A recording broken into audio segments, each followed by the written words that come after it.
What's happening, guys? Welcome to this very special edition of the Main Event Talk right here on YouTube. I am the Main Event Player to Super C, coming back at you. There's a lot we need to talk about in this episode. I was supposed to have already thrown in an episode of Ring of Honor's Best in the World episode. I was hoping I would do that because for a long time, I've always talked about TNA wrestling. I've always talked about WWE, but I've never had an opportunity to talk about Ring of Honor. I've been wanting to talk about that for a long time here in this episode of the Main Event Talk, and now the Main Event gets an opportunity to talk about Ring of Honor because we're going to talk about the Best in the World pay-per-view that took place this past Sunday night. And I'll tell you something, and like I told Nigel McGuinness on Twitter, which I got a response out of, it was truly the best wrestling I have seen in years. And if you guys know what I'm talking about, if you've seen the pay-per-view for Best in the World, you know what I'm talking about. We're going to talk about that in just a moment. I also want to talk about this past Monday night on Monday Night Raw, the whole thing that took place with Dean Ambrose now being a part of the #1 contender ladder match for, you know, for the briefcase and everything, and of course all 7 participants to be a part of the vacated WWE World Heavyweight Championship. We're going to talk about that as well. Also, the possibility of John Cena winning the title. Is that true? Is that what I'm hearing? Or is it Roman Reigns' time? Or is it Bray Wyatt's time? I'll talk. And also, well, I'm going to talk about that. And also, we bid farewell to Vicky Guerrero for the, what, 20th time? Well, we'll talk about that also in just a moment. But before we do, there's a few things we need to cover. The first thing I want to cover is the whole thing with LeBron James. Now, anybody that knows the Main Event knows I like LeBron James. I'm going to admit that straight up for several reasons. Number one, I think he's a great basketball player. I'm not gonna sit here and tell you that he's better than Michael Jordan. Not gonna say that, okay? Because Michael Jordan, to me, along with, you know, Larry Bird and Magic Johnson and many other names I can possibly think of, those are unquestionably one of the greatest NBA players of all time. Now, LeBron James, to me, is working his way to be up there in that capacity. Now, I read this on Facebook, I read this on Twitter, and well, looks like he's going to have the option to possibly leaving the Miami Heat to pursue, you know, being a free agent and all that. You know, personally, my thought on it is I was never really a fan of the Heat to begin with. Well, actually, I was a fan of it maybe when Shaquille O'Neal was in it, but that was really about it, you know. But then when LeBron James came into play and started becoming a part of the Miami Heat and brought them 2 championships, I personally admit that it was good for LeBron James because at least he won championship gold, and that's what he's been striving to get all this time. So my thought on it is, should he remain with the Miami Heat or should he move on and go with another team? You know, my personal opinion on it is I think he should still stay with the Miami Heat. I think other people may disagree with me on that one, but I personally think he should stay with Chris Bosh and, you know, Dwayne Wade and everybody else involved in the Miami Heat. Now, you know, I'm not going to hate on LeBron James. I know there's a lot of people that are already hating on LeBron James, and you know what? To me, personally, this is my opinion. I know some people may disagree or hate on this, but there's going to be a point in a time when LeBron James will start, you know, be not only like the best NBA player. He truly is the best NBA player in the history of the NBA this century, and I mean talking right now. You know, I think LeBron James is better than any player out there, and yes, that includes the world champion Spurs. Okay. Now, you can hate on LeBron James all you want to, but at the very end, a couple of years from now, I've said this to many people, in a couple of years, you're going to consider LeBron James to be one of the all-time greats in the NBA.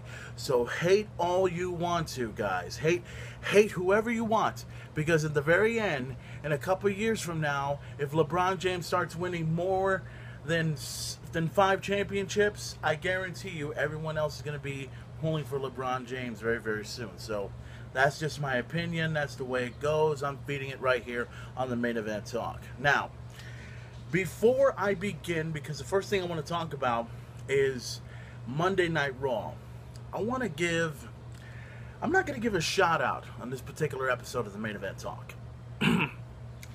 What I'm going to do in this episode is this. Now, usually, the Main Event doesn't mind criticism. The Main Event doesn't mind hearing what the people want to hear from me, okay? Now, everyone wants to go ahead and they want to start criticizing me about the things I say about WWE, TNA, Ring of Honor, and so forth, right? Now, as wrestling fans, we all have opinions. We all have thoughts. We all have, certain imaginations and certain things that we like to see in wrestling. And sometimes they either come into play or they don't come into play. But here's the thing that gets me a little bit. I know they're not going to be watching, but this is where all of us, you guys, me including, and everyone else involved, we all get together. We all become one when it comes to certain particular stupid moronic jackoffs who choose to comment on my videos and start telling me things like, hey man, you do realize wrestling's fake, right? Hey man, why do you go for that fake shit, man? It's not even that real. It's not, these guys are not even that talented. Hey man, WWE sucks, man. TNA sucks. What's wrestling? And I know everybody's probably laughing about this as we speak, and they're not laughing because I'm making a joke out of this. They're laughing because the fact that they've heard this before, okay? Now let me give you a little understanding about me when it comes to wrestling. You see, a long time ago as a kid, I was always about Hulkamania, and I was always about the Four Horsemen. As a kid, I've always felt that wrestling was real. And then some little punk-ass bitch, in school a long time ago, you're in Van Elementary School, you're in, like, I think the 4th or 5th grade or something like that, and somebody tells you that wrestling's fake, you try not to believe it, right? But here's what you do. You give up wrestling for a year. I gave up wrestling for an entire year, right? But then, as I got a little bit older, you start to pick up things like, watching the NFL or watching basketball or whatever comes to mind. But here's the thing. Football's good. Basketball's great. But it's not as good as wrestling. That's my opinion, okay? So, I get back into wrestling. I forgot what that fucking moron's name is and everything, okay? He tells me that wrestling's fake. I start to get back into wrestling. I start to get back into it even more, right?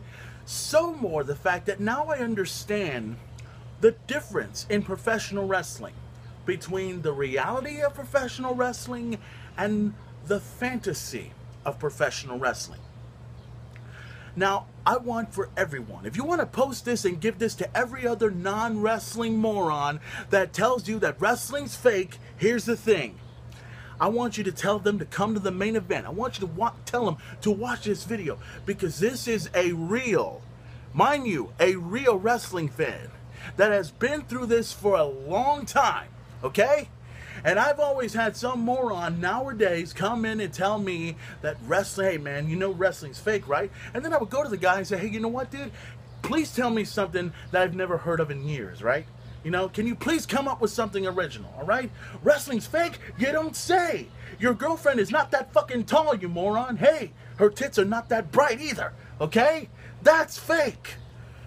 Oh, God. I mean, you hear this all the time.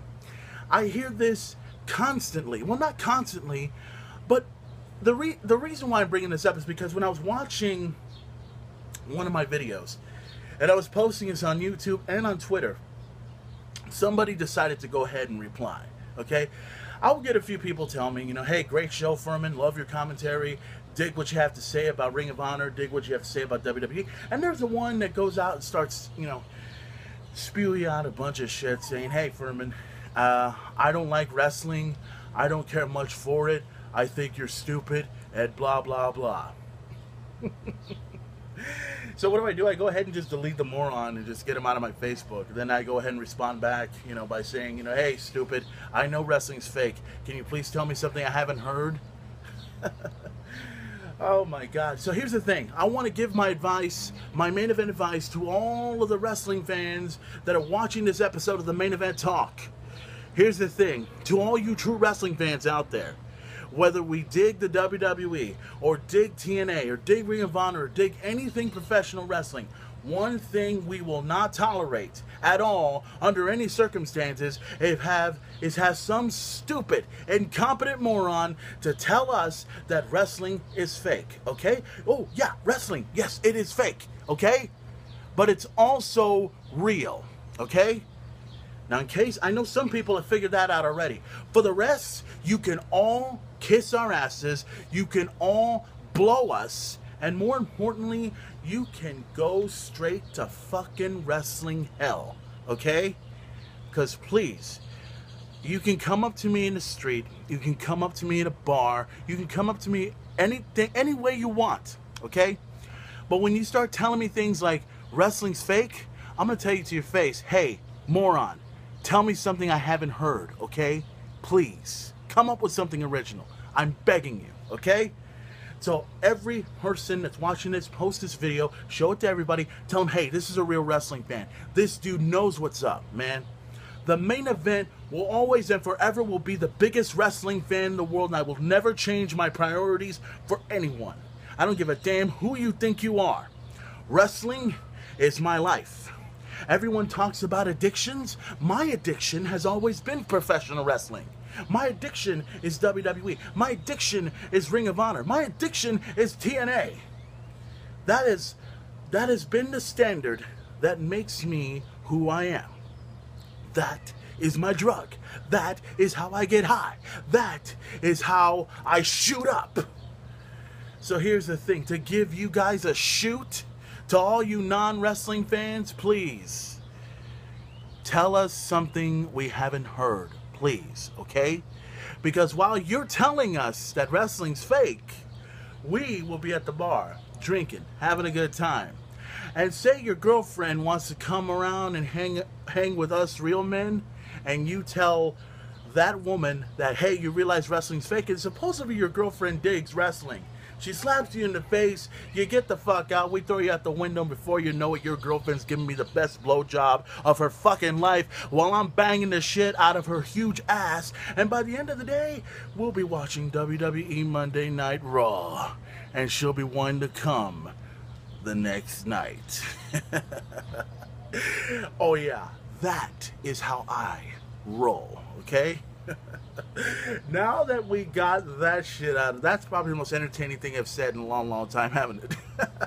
So now that we've got that out of the way, let's go ahead and get right in to WWE Monday Night Raw this past Monday night. And I had an opportunity to check it out. As you know, WWE Money in the Bank is coming this Sunday, live and exclusively on pay-per-view and on the WWE Network. I saw Raw. And the thing I find interesting about Raw, I'm not going to talk about the entire show, I'm just going to talk about a few segments. The announcement about the fact that obviously there was going to be a second ladder match involved, and it was going to involve the briefcase and everything, so we had 6 participants be involved. Obviously Seth Rollins was going to be a part of the whole situation. No duh, he lets him in. No fucking kidding. Then he adds Kofi Kingston to the mix, the Authority, Triple H. He adds Kofi Kingston to the mix. Then you add Jack Swagger. Then you add, I've got some bad news. I'm afraid I've got some bad news. Did you love that when Triple H did that shit? I was about to say Bray Wyatt. What the fuck? Bad News Barrett, he's in it as well. Rob Van Dam, he's in it as well. Let me see. There's supposed to be 6 of them, right? Seth Rollins, Dolph Ziggler, Kofi Kingston, Jack Swagger, Bad News Barrett, I think I mentioned Rob Van Dam, right? Well, okay, well, anyways, there were 6 participants that were involved in this matchup. Just 6. And the thing that I first saw, noticed about this, that there was no Dean Ambrose involved in this whole thing. So it doesn't surprise me that Dean Ambrose was not involved in this whole capacity. So now it brings up this opportunity right here where now